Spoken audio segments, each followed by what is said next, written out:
NCERT full form ആദ്യം പഠിച്ചു വെക്കുക. National Council of Educational Research and Training ആണ്. അത് 1961 വന്നത്.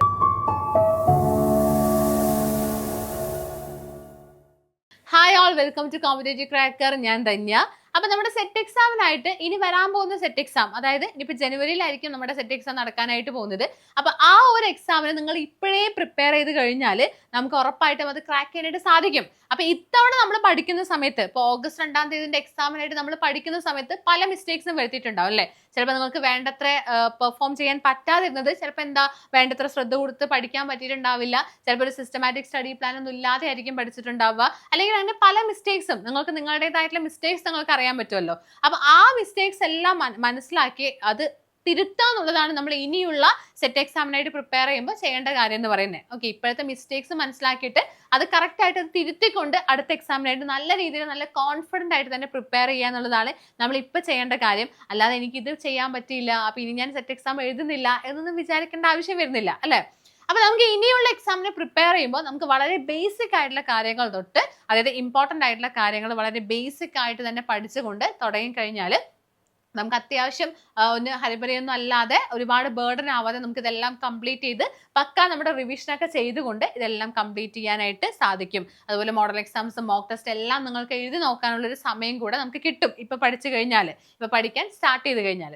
സോ ഇന്നത്തെ ഈ ഒരു സെഷനിൽ ഞാൻ ഡിസ്കസ് ചെയ്യാനായിട്ട് പോകുന്നത് വളരെ ഇമ്പോർട്ടന്റ് ആയിട്ടുള്ള NCERT ആൻഡ് UGC. നമുക്ക് വളരെ ഇമ്പോർട്ടന്റ് ആണ്. NCERT പറ്റിയിട്ടും ഒരുപാട് ക്വസ്റ്റ്യൻസ് നമ്മുടെ സെറ്റ് ജനറൽ പേപ്പറിൽ ചോദിക്കാറുണ്ട്. അതുപോലെ തന്നെ UGC കുറിച്ചും ഒരുപാട് ക്വസ്റ്റ്യൻസ് വരാറുണ്ട്. സോ NCERT ആൻഡ് UGC കുറിച്ച് വളരെ ഷോർട്ട് പോയിന്റ്സ് മാത്രമാണ് നമ്മൾ ഈ ഒരു സെഷനിൽ ഡിസ്കസ് ചെയ്യുന്നത്. സോ നിങ്ങൾ വീഡിയോ സ്കിപ്പ് ചെയ്യാതെ തന്നെ കാണാനായിട്ട് ശ്രമിക്കാം. സോ എന്താണ് NCERT? ആദ്യം നമുക്ക് അറിയേണ്ട കാര്യം NCERT ഫുൾ ഫോം ആണ്. So the National Council of Educational Research and Training is an autonomous organization set up in 1961 by the Government of India to assist and advise the central and state governments on policies and programs for qualitative improvement in school education. ഞാനിവിടെ underline ചെയ്ത കാര്യം മാത്രം നോക്കിയാൽ മതി. NCERT full form ആദ്യം പഠിച്ചു വെക്കുക. National Council of Educational Research and Training ആണ്.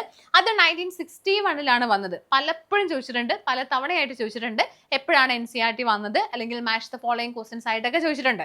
സോ 1961 ആണെന്ന് മനസ്സിലാക്കുക. എന്തിനു വേണ്ടിയിട്ടാണ്?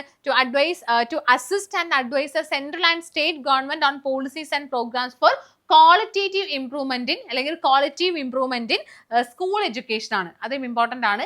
അതായത് നമുക്കിപ്പോൾ UGC എന്ന് പറയുമ്പോൾ മെയിൻ ആയിട്ടും ഹയർ എഡ്യൂക്കേഷനെ ഫോക്കസ് ചെയ്യുന്നത്. NCERT എന്ന് പറയുമ്പോൾ എന്താണ്? സ്കൂൾ എഡ്യൂക്കേഷനെയാണ് ഫോക്കസ് ചെയ്യുന്നത്. സോ സ്കൂൾ എഡ്യൂക്കേഷൻ എന്നുള്ളൊരു കാര്യം പുറത്തു വയ്ക്കാം.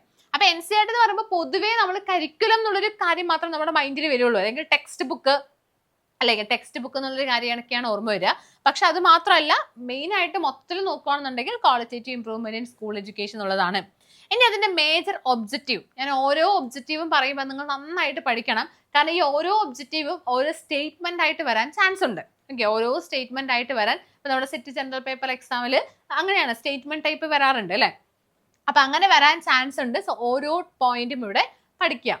To launch, organize and strengthen the research works in various aspects of school education. Okay, to launch, organize and strengthen the research works in various aspects of education. ഒന്നാമത്തെ point.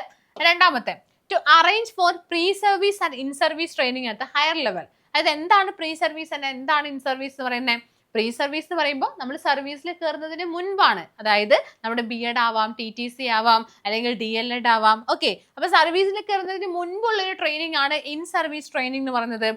Pre service training എന്ന് പറയുന്നത് pre അല്ലെ, അതിന് മുൻപ്. And in service എന്ന് പറയുമ്പോൾ സർവീസിൽ കയറിയതിന് ശേഷം ടീച്ചേഴ്സിന്റെ ക്വാളിറ്റി ഒന്ന് ഇംപ്രൂവ് ചെയ്യാനായിട്ട്, അല്ലെങ്കിൽ സ്കില്ല് ഡെവലപ്പ് ചെയ്യാനായിട്ട് കൊടുക്കുന്ന ട്രെയിനിങ് ആണ്. സോ അതും ഈ ഒരു NCERT അണ്ടറിൽ വരുന്നുണ്ട്. അടുത്തത്, to publish the necessary textbook, journals and other literature for achieving the objectives. അപ്പൊ ഈ ഒരു ഒബ്ജക്റ്റീവ്സ് അച്ചീവ് ചെയ്യാനായിട്ടുള്ള ടെക്സ്റ്റ് ബുക്ക്, ഇത് നിങ്ങൾക്ക് എന്തായാലും അറിയും. Text book, journals and other literature അവിടെ പബ്ലിഷ് ചെയ്യുക എന്നുള്ളൊരു കാര്യം NCERT ഒബ്ജക്റ്റീവ്സ് ആണ്. അടുത്തത്, to organize the extension centers in training institute with the cooperation of state governments and extend the facilities pertaining to new methods and technologies among them. അപ്പൊ അതിനുള്ള facilities അവിടെ provide ചെയ്യുക, അല്ലെങ്കിൽ ഫെസിലിറ്റീസ് എക്സ്റ്റെൻഡ് ചെയ്യുക എന്നുള്ളതും NCERT ഒരു objective ആണ്. Then to establish a National Institute of Education and manage for the development of research and higher training for educational administrators and teachers. അപ്പോൾ ഈ ഒരു റിസർച്ചിനായിട്ട് എന്ത് എസ്റ്റാബ്ലിഷ് ചെയ്യുക? National institute of education and management, education എന്നുള്ളൊരു കാര്യം അവിടെ establish ചെയ്യുന്നു. And manage for the development of research and higher training for educational administrators and teachers എന്നുള്ളതാണ്. ഇതൊക്കെ നമുക്ക് വായിച്ചാൽ പെട്ടെന്ന് മനസ്സിലാക്കാൻ പറ്റുന്നതാണ്. എക്സാമിന് നമുക്ക് ആ ഒരു ക്വസ്റ്റ്യൻസ് കണ്ടു കഴിഞ്ഞാലും നമുക്ക് ചെയ്യാൻ പറ്റുന്നതാണ്. അപ്പോൾ ഇതാണ് വളരെ ബേസിക് ആയിട്ട് നമുക്ക് NCERT-നെ കുറിച്ച് പറയാനായിട്ടുള്ളത്. അപ്പോൾ NCERT മെയിൻ ആയിട്ട് എക്സാമിന് ഇതൊക്കെ ചോദിക്കാൻ ചാൻസ് ഉള്ളൂ, അല്ലാതെ വലിയ വലിയ രീതിയിൽ വളരെ അതൊന്നും ഡീപ്പായിട്ടൊന്നും ചോദിക്കാൻ ചാൻസ് ഇല്ല.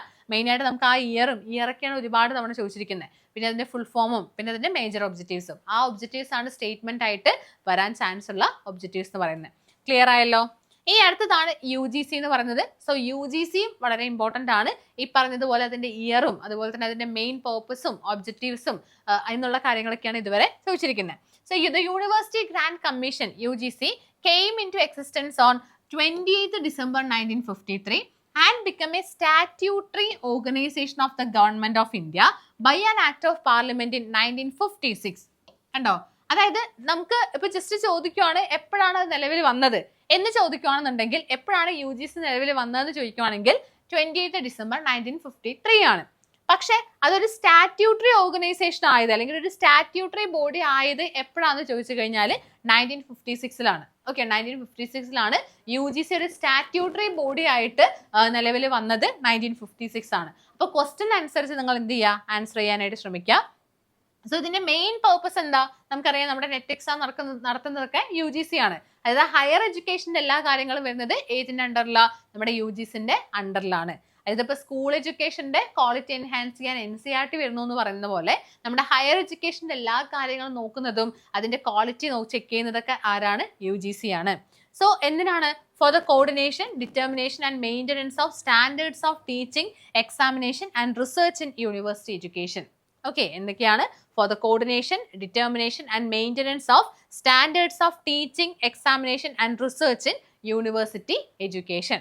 ക്ലിയർ ആയല്ലോ? അതാണ് ഇതിന്റെ മേജർ ഒബ്ജക്റ്റീവ് എന്ന് പറയുന്നത്. ഇനി the University Grants Commission was formally inaugurated by the late Sri Maulana Abdul Kalam Azad, the then Minister of Education, Natural Resources and Scientific Researcher. അപ്പോൾ ഇതും ഒരു തവണ എക്സാമിന് വന്ന കാര്യമാണ്, അതുകൊണ്ടാണ് ഞാൻ ഉൾപ്പെടുത്തിയത്. UGC was formally inaugurated by the late Sri Maulana Abdul Kalam Azad, അല്ലേ? The then Minister of Education, Natural Resources and Scientific Research എന്നുള്ളത്, അല്ലേ? അപ്പോൾ മൗലാന അബ്ദുൽ കലാം ആസാദ് ആണ് ഇതിനെ ആദ്യം ഇനാഗുറേറ്റ് ചെയ്തത് എന്ന കാര്യം അവിടെ പഠിച്ചു വെക്കാം. ഇനി previously UGC was formed in 1946 to oversee the work of the 3 central universities of Aligarh, Banaras and Delhi.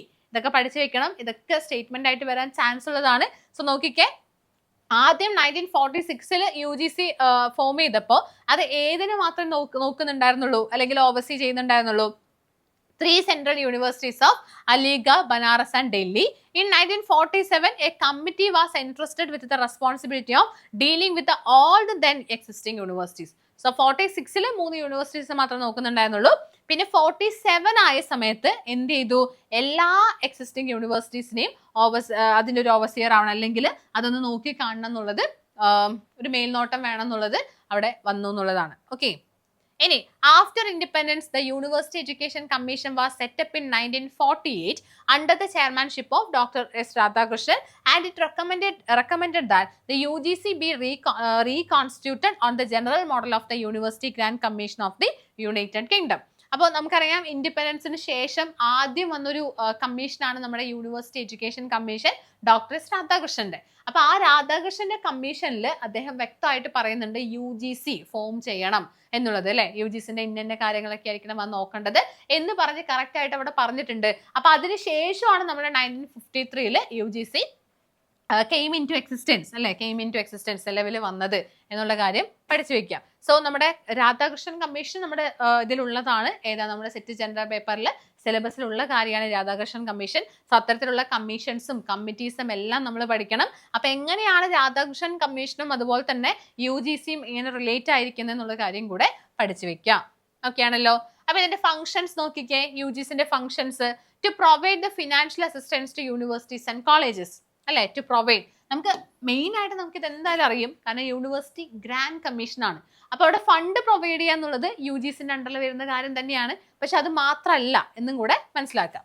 So to provide the financial assistance to universities and colleges, to lay down the guidelines and regulations for university education, to assess and approve the standards of university education, to promote the research and development in higher education, അല്ലേ, to promote research and development in higher education.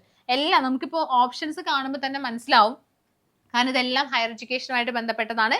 Higher എഡ്യൂക്കേഷൻ്റെ quality enhance ചെയ്യാനായിട്ടുള്ള കാര്യങ്ങളാണ്. അപ്പോൾ അവിടെ research വരും, അതുപോലെ തന്നെ എന്താ approve the standards വരും, പിന്നെ guidelines regulations for university education വരും. അതൊക്കെ അതുമായിട്ട് ബന്ധപ്പെട്ടതാണ് ആണല്ലോ.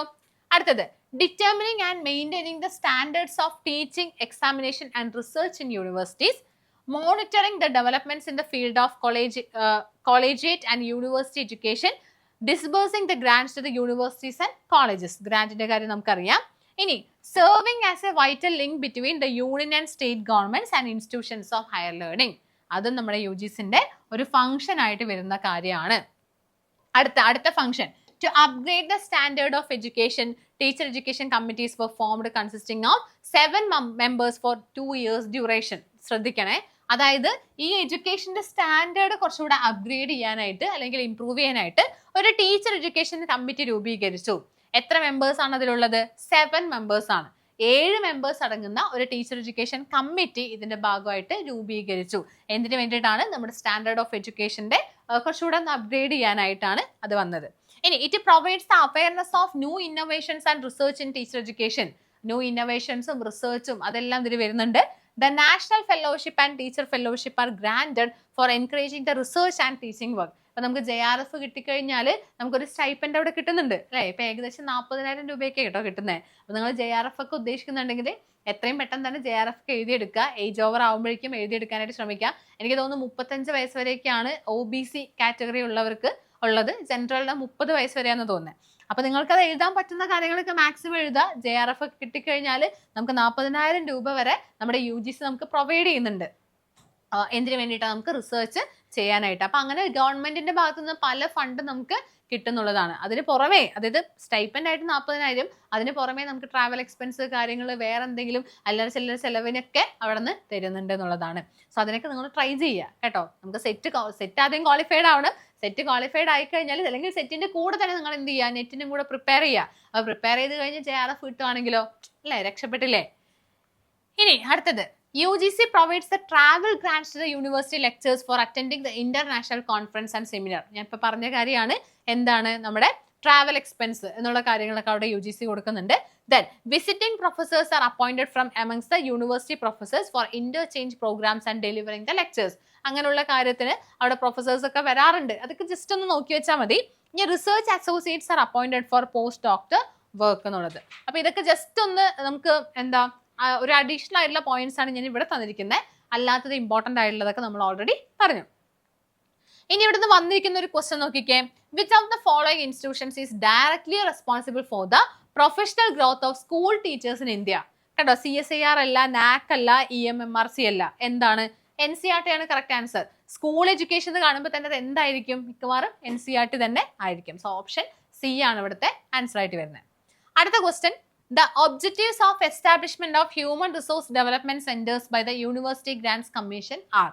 നോക്കിക്കേ, quality improvement in higher education, promoting multicultural and interdisciplinary activities in higher education, training teachers on how to design, develop and teach courses. ഇത് മൂന്നും എന്താണ്? നമ്മളിപ്പോൾ പഠിച്ച കാര്യമല്ലേ? അതായത് ക്വാളിറ്റി ഇംപ്രൂവ്മെന്റ് നമ്മൾ പറഞ്ഞു, promoting multi cultural and interdisciplinary activities. എന്താണ് ഇന്റർഡിസിപ്ലിനറി ആക്ടിവിറ്റീസ് എന്ന് പറയുന്നത്? ഇപ്പൊ ഡിഫറെന്റ് ഡിസിപ്ലിൻസിനെ കൂട്ടിച്ചേർത്തുകൊണ്ട്, ഇപ്പൊ മൈക്രോബയോളജി ആയിക്കോട്ടെ, ബയോടെക്നോളജി ആയിക്കോട്ടെ, അല്ലെ, അതാണ് ഡിഫറെന്റ് ഡിസിപ്ലിൻസിനെ കൂട്ടിച്ചേർക്കുന്നു എന്നുള്ളത്. അടുത്തത് training teachers on how to design, develop and teach courses. അപ്പൊ അങ്ങനെ ടീച്ചേഴ്സിന് ട്രെയിനിങ് കൊടുക്കുന്ന കാര്യമൊക്കെ നമ്മളിവിടെ പറഞ്ഞു. സോ Aയും Bയും Cയും വരുന്നുണ്ട് എന്ന് നമുക്ക് മനസ്സിലായി. ഇനി Dയും Eയും നോക്കിക്കേ, അത് രണ്ടും എന്തായാലും വരില്ല, കാരണം ഓപ്ഷനിൽ ഇങ്ങനെയാണ് ഓപ്ഷൻ ഉള്ളത്. സോ ABC എന്ന് വരുന്ന ഓപ്ഷൻ C മാത്രമാണ്. സോ ബാക്കി രണ്ടെണ്ണം എന്തായാലും വരില്ല എന്നറിയാം, എന്നാലും നമുക്ക് ജസ്റ്റ് നോക്കാം. Preparing a list of teachers that may be send to abroad for specialised training. അതെന്തായാലും വരില്ല, കാരണം ഈ അബ്രോഡിന് പോകാനായിട്ട് ടീച്ചേഴ്സിന് ലിസ്റ്റ് കൊടുക്കാനല്ല നമ്മുടെ UGCന്റെ പണി, അല്ലേ? അപ്പൊ അത് വരില്ല. അതുപോലെ providing a list of teachers to the UGC for award of research projects, അതും അവിടെ വരുന്നില്ല. സോ ഓപ്ഷൻ സി ആണ് നമ്മുടെ കറക്റ്റ് ആയിട്ടുള്ള ആൻസർ എന്ന് പറയുന്നത്. ഓക്കെ, ഓപ്ഷൻ സി ആണ് കറക്റ്റ് ആയിട്ടുള്ള ആൻസർ. സോ ഇത് ക്ലിയർ ആയി എന്ന് വിശ്വസിക്കുന്നു. നമുക്ക് NCERTയും അതുപോലെ തന്നെ UGCയും അല്ലെ, NCERT ആൻഡ് UGC എന്നുള്ളൊരു കാര്യം നിങ്ങൾക്ക് ക്ലിയർ ആയിട്ടുണ്ടാവും.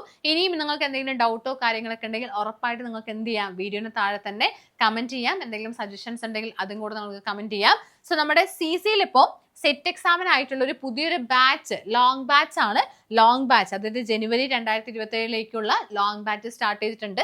സോ ഇപ്പോൾ ജോയിൻ ചെയ്ത് കഴിഞ്ഞാൽ നമ്മൾ വളരെ ബേസിക് ആയിട്ടുള്ള കാര്യങ്ങൾ തൊട്ടാണ് പഠിപ്പിക്കുന്നത്. ഇപ്പോൾ നമ്മുടെ NCERTന്റെയും UGCന്റെയും എനിക്ക് കുറച്ച് ടൈം ഉള്ളത് കൊണ്ടാണ് ആ ടൈമിൽ പഠിപ്പിച്ചത്.